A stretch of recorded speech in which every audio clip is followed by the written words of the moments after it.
Yahoo Fantasy Football kickers. Why did you just leave? The most integral part of your lineup. Yes, kickers. I'm taking a kicker in the first and second round, just to make sure this position is square. And I'm taking a kicker in every round. Just screw all of you. Yeah, take that, all of you other teams. Kickers. The important thing to remember here is kickers can help you win games. If they have a great game, they hit a 50-yarder, a couple from 40. If they hit 3 or 4 from 30 or more, you're getting a decent return on a kicker. The other thing is, though, kickers are very hard to predict. Kickers in the NFL have been hit or miss. Some of the best kickers wind up being awful the following season. And the difference between the top kicker and the 20th kicker as far as scoring goes, very small. So you can get away with having a 20th best kicker and still competing on the same level as that guy who takes a stretch on a Stephen Gostkowski or Garrett Hartley. Yeah, Stephen Gostkowski is number 1. The kicker for New Orleans. Patriots score a lot. He's a good option. He's also good in bad weather, and he's a good option if you're going to take a kicker. Take him first, really. Yeah. Garrett Hartley was my guy last year, and he paid off. I actually, as I recall, last year I had Carney was the starting kicker for the Saints. And when the debate about whether or not it was going to be Carney or Hartley came up, I went through the free agent list, found Hartley, and picked him up too, just in case. And it was a good thing. It was a good idea. The Saints are going to score a lot of points because that's how they operate. So, with that said, he could wind up with just 4 points because they don't have to kick any field goals that week. Yeah. And he could also wind up with 15, 20 points because they have a lot of scoring that week. That's right. But once you go beyond the top 2 or 3 kickers, everybody else should be taking a kicker in the last round of the draft. You should not be taking kickers ahead of running backs, wide receivers, quarterbacks, or even defense. Or some and because our league has individual defensive players, IDPs, you'll want to probably take some IDPs over kickers too.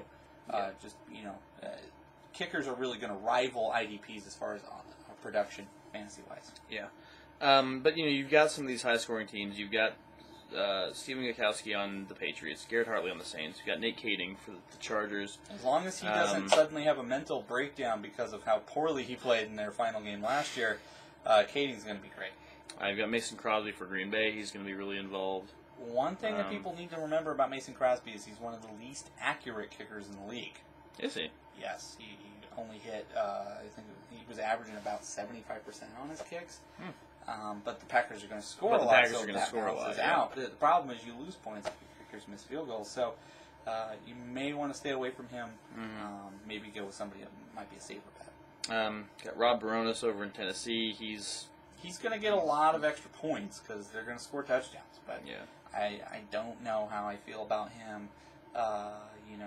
In any round other than the last round of the draft.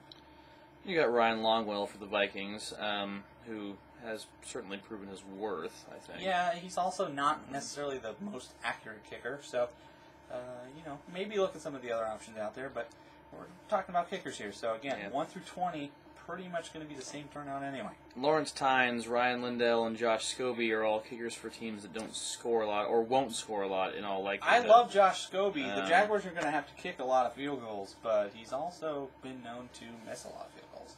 Yeah.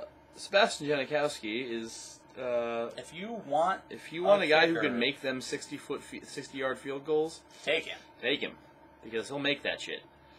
But the Raiders' offense is going to be hit and miss. If you think the Raiders are going to be successful with Jason Campbell, back that up and take take Janikowski there at kicker, because if you really do feel that the Raiders are going to be a better offensive team, he's going to benefit from that for sure.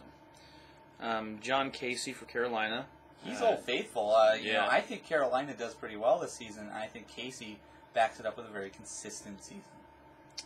We've got David Akers from Philadelphia, also very consistent. And I think he's safe bet. Again, we're talking about kickers though, so you're not going to be drafting these guys very high.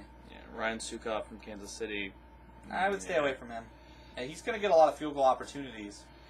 But, Now, as far as Robbie Gould is concerned, I'm taking him in the first round.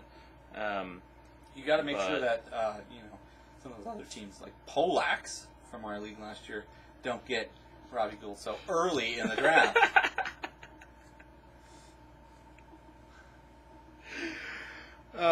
Robbie Gould is as good as gold, except when he's not. Which is about 50% of the time. Shut up. Yeah, he's always safe. Robbie Gould is a very good kicker. So, as is Matt Prater from Denver, as is Jeff Reed from Pittsburgh, and Dan Carpenter from Miami. So, Dan Carpenter could have a breakout season at kicker if the Dolphins' offense clicks on all cylinders all season long. Like That's they true. have potential to do. We got David Bueller I don't know anything about in that guy. Dallas, Jay Feely in Arizona. He sucks. Yep. New York Jets have Nick Folk. Good luck I with would that. avoid that man at all costs. And the Jets' offense might struggle to put up points. So. We got Phil Dawson at Cleveland. We got Chris Brown at Houston. Connor Barth at Tampa Bay. At this point, you're going to be going week to week. These kickers, you're going to be wanting to probably cut and sign kickers based on matchups. If you're drafting this low for a kicker, you're going to want to cut a guy when they're not going to have a favorable matchup and pick up somebody on the waiver wire who might be playing a team that will allow them to kick more field goals. You're going to really have to play your strategy well with kickers if you're this low and depending on a kicker. Yeah, the only two that are down here that I would really think are worth mentioning at this point is Elindo Mare for the Seahawks. I think he's poised to have a good year. The Seahawks, and I think they will. Adam Vinatieri will be back. Yeah, for the Colts. Yeah, they don't kick a lot of field goals though. So, yeah. they'll be in position to kick a lot of field goals. But probably, he tends to make everything. So there is that. Yeah. He's good and safe. Vinatieri is, especially if you're down low on the kicker list. But and as long as he stays healthy. We're done. I had him last year. Kickers are stupid. Right. Take a punter.